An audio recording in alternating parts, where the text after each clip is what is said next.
Hello? Nakakakaba, ang dami na rin. Ang dami nakikinig. Umiyak talaga ako. Bigyan nakita ko siya naglalakad.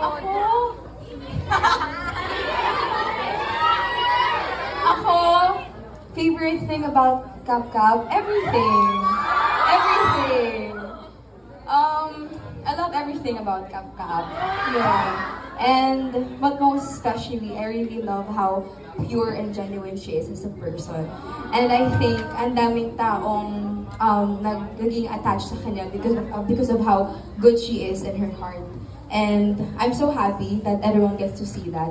And I'm happy that you get to treat everybody like that. Ayan. Aside from the compliments, what is your advice naman para kay Caprice? Wow! Na-pressure siya. Happy birthday, Smiling Princess. Bain mo! Wala akong may advice kay Cap kasi si Cap, she knows what she wants and she's a strong woman.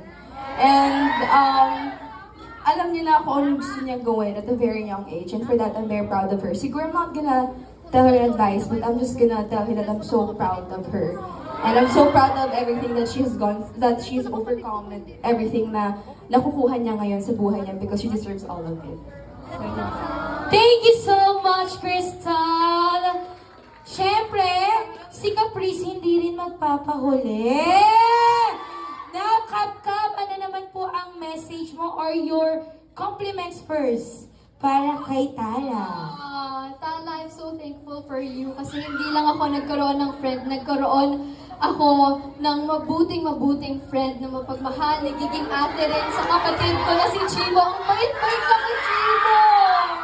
Sobrang bait ni Tala, wala akong masasabi kundi I'm so proud. Just follow your heart, Tala. I'm so proud of you and sana matupad lahat ng dreams mo. Yung pagiging lawyer mo someday! Yung pagiging pastry chef mo! Wow! Love you, Tala!